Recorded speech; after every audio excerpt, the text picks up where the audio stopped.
Welcome to The Local Lens, your community, your stories, your lens.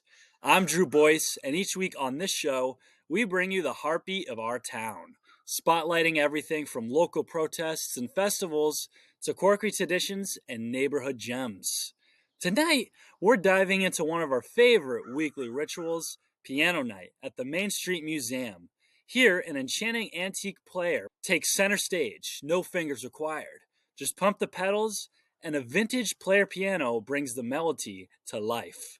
Stay tuned as we explore the piano's fascinating history and feel the warmth of community through every note.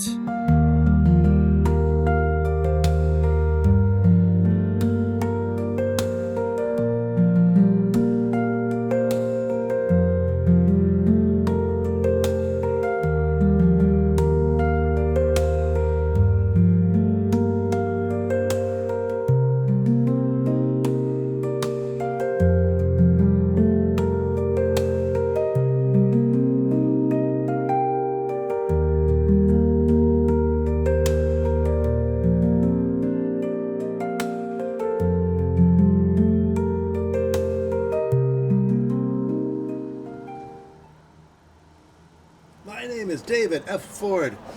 I am the owner of the old fire station. I am the owner of the Main Street Museum. It is a public venue.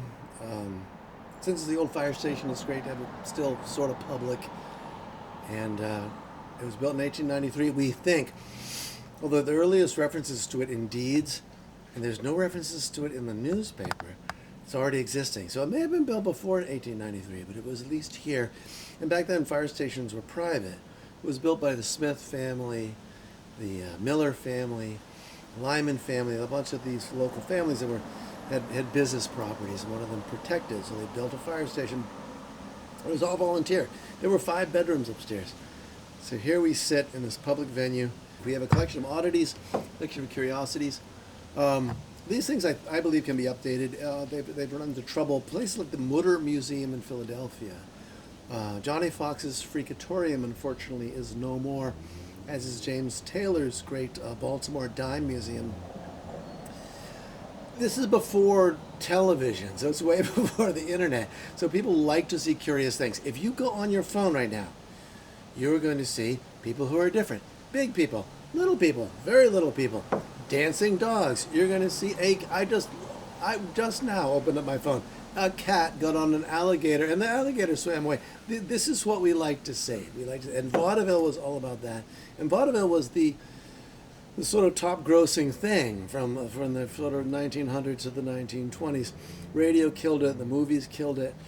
But people went to see live entertainment, and they were in every town. Woodstock Town Hall Theater, the Bellows Falls Town Hall Theater. Notice that all these towns, like Damon Hall and Heartland, we're building theaters. Damon Hall actually was built for a bunch of theater people there that they loved to put on town-wide entertainments.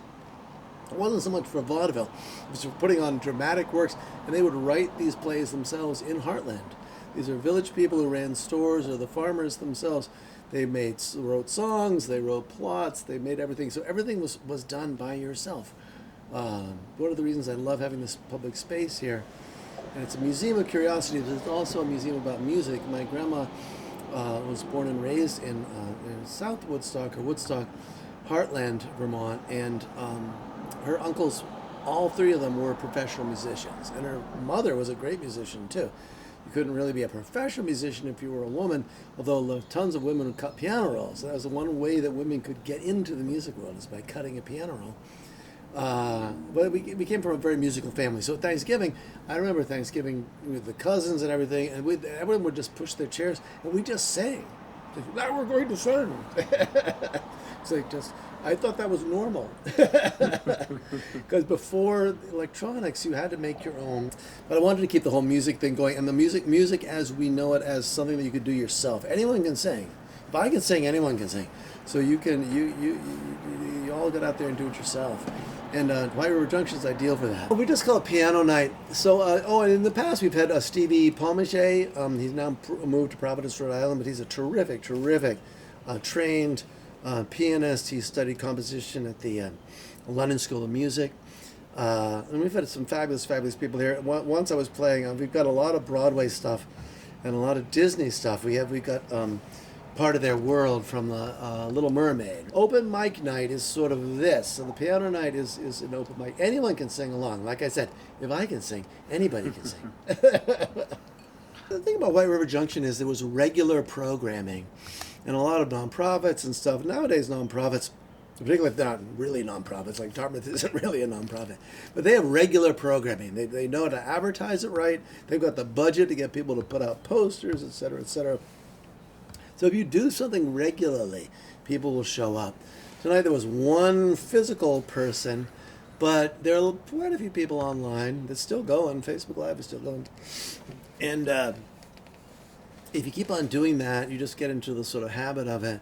And so it takes less effort for the performers. It's actually a lot of stuff you put out there when you're performing in front of anyone, even a lone videographer and a one lone audience member.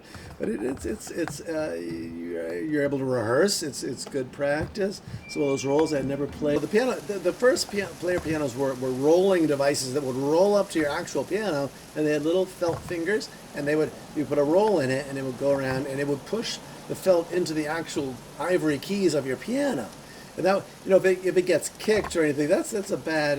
They figured the technology is so small. It's right over there, right on the wall over there. You might want to get a photo of that before you leave. It's about 4 inches by, it's 11 and a quarter, so it's probably 13 and a quarter on the sides. So it's small. It can fit in an upright. And upright's what everyone had. It was a sign of middle class respectability. If you were an immigrant, particularly in New York City, like George Gershwin, like any of these guys, if you got a little bit of money, even it was $25 a month or something, you got on installments your upright piano, and you in the Lower East Side, particularly in all of Manhattan, there were these companies with cranes, and they would take your piano on a crane, put a lifter up, put the cloth around, hoist it up in your window, in your living room window, parlor window. You lived in a 5-story tenement, it would go right in the 5th story. There you go. So you had to have that darn piano. Like I spoke about earlier, my grandmother's sitting at her piano bench in Woodstock, Vermont, singing. Something about Lawrence Tibbetts. She'd rather have me around to kibitz. My grandmother's singing in Yiddish. What did my grandmother know from Yiddish? Like nothing. So this is just this great democratizing, leveling thing. And when they finally had a chance with a few piano, sheet music comes first. They're publishing all the sheet music. You could put sheet music directly on the piano rolls. It just is. You line it all up. You crank it all out. All 4 of my grandparents could sight read. You put music, but they could just boom, boom, boom. That's such a talent. I wish I had it. I wish I was able to do that. But with a player piano, I can. So this is the more you look at this technology, the more kind of amazing it is. And it's the very first time that people around the globe, from Australia to Japan, are thinking, wow, what is this? Scott Joplin's Pineapple Rags. Like, wow, that's crazy. And people loved it because it's actually really good music. It's very, very good. And if you give people opportunities, instead of throwing them on the ground and zip tying them, you could give them an opportunity to make music and make art. You've got Irving Berlin writing White Christmas, writing God Bless America. Well, no one but an immigrant could write God Bless America. I mean, come on. And so this is this great vitality of America writ large. I mean, all of a sudden, music, not just music, but movies and everything, comes from this diverse group of people.